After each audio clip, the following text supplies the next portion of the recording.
Hi everyone, it's Mrs. Hobbs, and now that I'm getting more comfortable with Google Classroom, I have made a topic section called the Read Alouds, and that is where I'm going to finish posting our read aloud videos of our book Rain, Rain we were reading in class. I'm sorry it's taken me so long. I am not very good with technology, so I am learning. But here we go. We were on chapter 20 of our book, Rain, Rain. Remember, our main character of the story is Rose, who has a dog named Rain, and she's very obsessed with homophones, which, in case if you can't remember, those are words that mean the same thing, like the word grate, like a grate on the floor, and the word great, or even like Rose's name. There's Rose of chairs, like in a stadium, and then there's the name of Rose.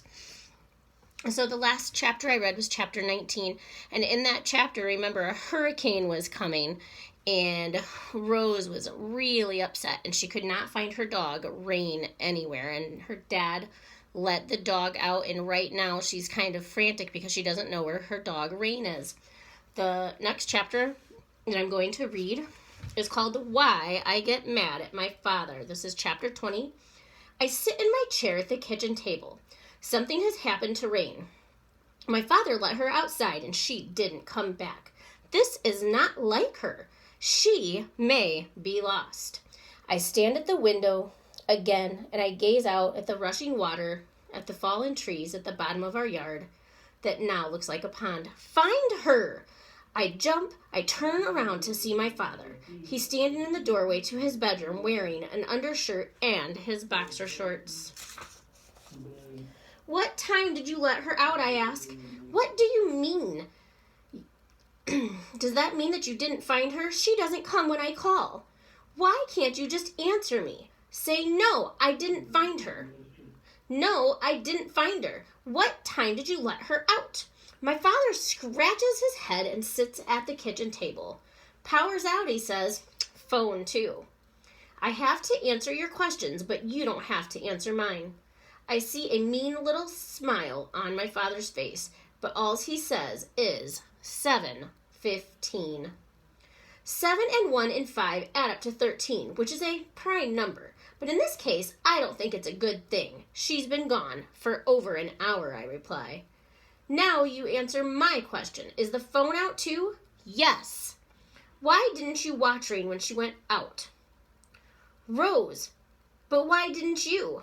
Rose, you are driving me crazy. Well, why didn't you wake me up? What? When Rain went out? I don't know, because we always let her out by herself and she always comes back to the porch. She hasn't been out during a storm before. Did you eat your breakfast? I was looking for Rain. Did you eat your breakfast yet? No. My father starts pulling out supplies. He sets paper bowls and paper cups on the table, a box of cereal and milk from the fridge, which is dark inside.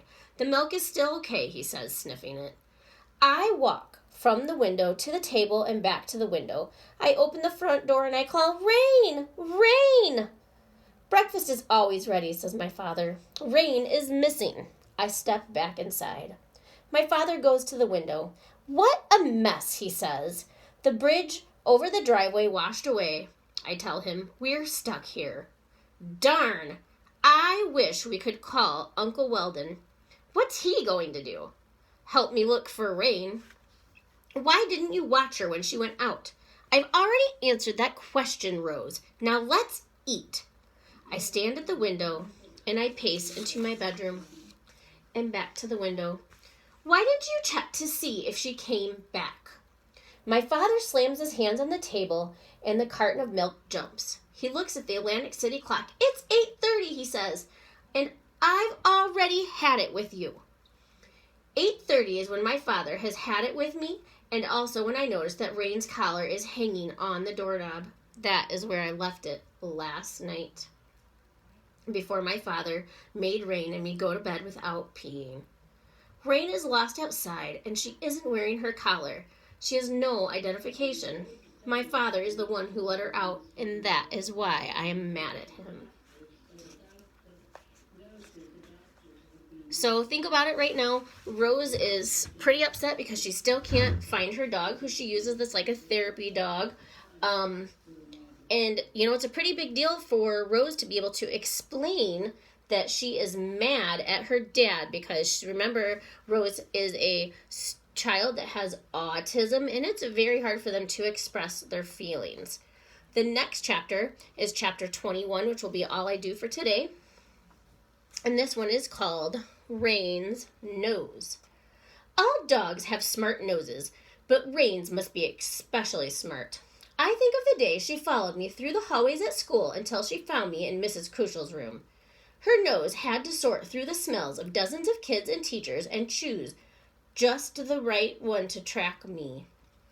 I remember Pavani saying, "You're so lucky, Rose." She meant lucky to have Rain, a dog with such a smart nose. I can't eat the cereal my father fixes for me. I leave the table and stand at the front door again. A watched pot never boils over, says my father. He slurps some cereal and washes it down with warm Coke from a can. What, I say? Never heard that expression? It means, my father pauses, it means don't keep standing there. Rain will come back when she is ready. I turned around to face my father. Rain has a smart nose, I tell him. Ugh, she does.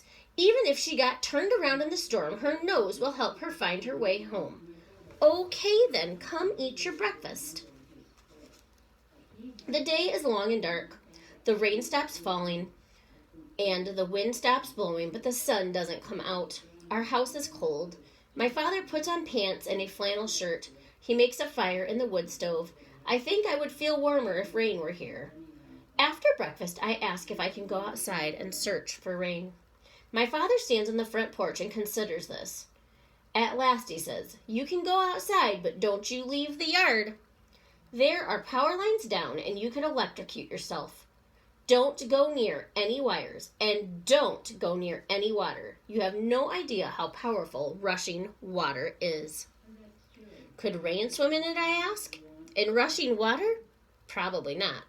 I walk all around our yard. I call, "Rain! Rain! Rain!" I have to step over 3 branches and climb over the fallen trees. Still, no sign of Rain. I walk down the slope towards Hud Road, but stop when I reach the water. The water in our yard is not moving fast, but I don't know how deep it is. The water by the road is moving fast. It's rushing, just like my father said. I throw a branch in, and it disappears immediately, and I could see it again. I call for Rain, but the water is so loud I can barely hear my voice. I go back inside. My father is sitting at the kitchen table, trying to tune the battery-powered radio. "Piece of junk," he mutters, just before a voice comes booming into the room. It works, I say, and then remember my father's sarcasm remark about being observant. I wait for him to say something, but just then he's fiddling with the knobs. Finally, he tunes into a weather alert about a flood warning. "What a surprise," says my father, "a flood warning." This sarcasm is directed at the radio. For lunch we eat a banana and an untoasted bagel with peanut butter. Then my father says, "Might as well begin cleaning up the yard. There's nothing else to do." I wish I could talk to Uncle Weldon, I say. "Well, we can't. The phone doesn't work and the roads aren't passable. We work in the yard all afternoon. But by this time the light fades. Most of the branches have been piled up for kindling when they are dried. The trees will be cut up later with power saws. My father starts to walk towards our dark house. I stand in the yard for a moment and I look all around. Maybe I will see Rain's eyes shining in the last of the daylight. I stare and stare and stare. There's a homophone, guys. I stare like I stare with my eyes. And then she also talks about how the word stare, which is like a stair step. And then she sees nothing. I have trouble sleeping that night. I lie in bed and I think about Rain. I get up 5 times and check the front porch to see if she's followed her nose, but I don't see her. Finally, I fall asleep. I don't wake up until morning when my father knocks on my door. He steps inside and says, "School is going to be closed indefinitely."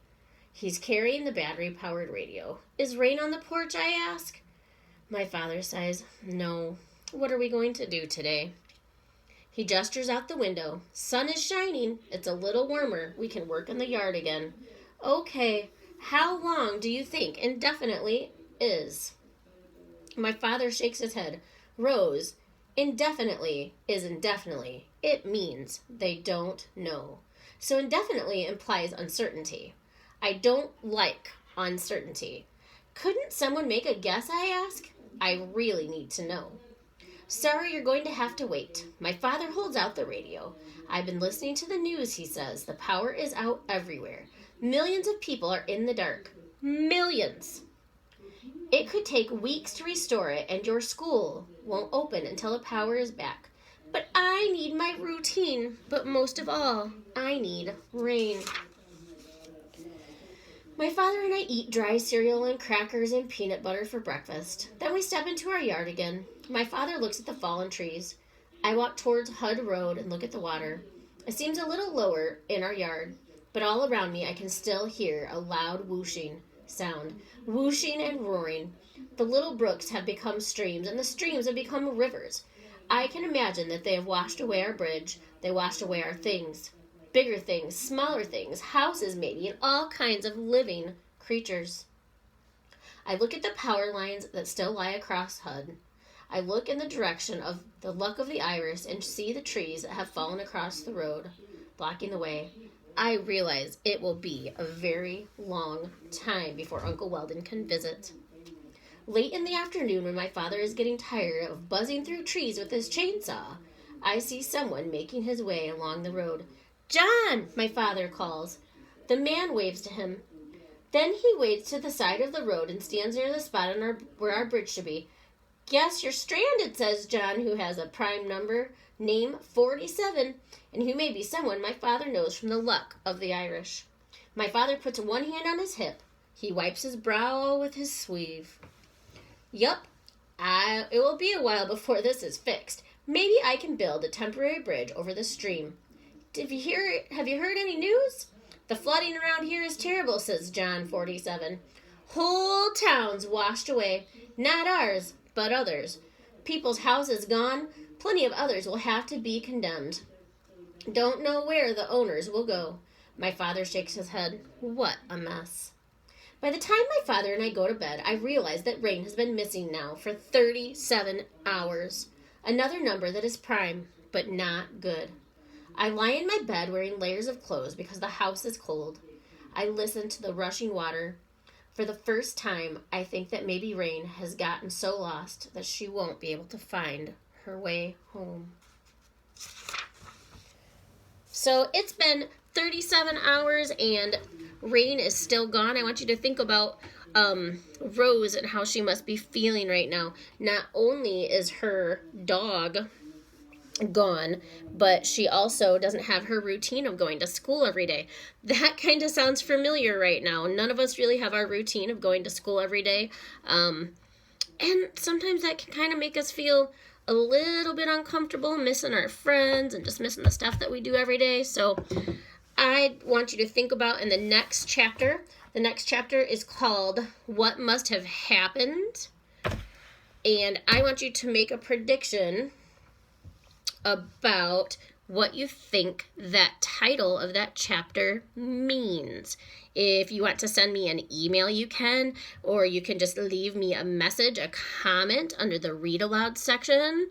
I will be posting this story for tomorrow, April 21st, and then I will do another video tomorrow that I will put up for the next day. And I'm just going to keep doing that until we get through this book, and then I will choose another book that we're going to do where I post something every day and we talk about it. Think about it like how we did our speaking and listening section in our CKLA. So if I were you, when Mrs. Hobbs is reading these read alouds, I would grab something to draw with and just kind of relax and think about any questions you might have, and you can send them to me. I will talk to you guys soon. I miss you guys so much.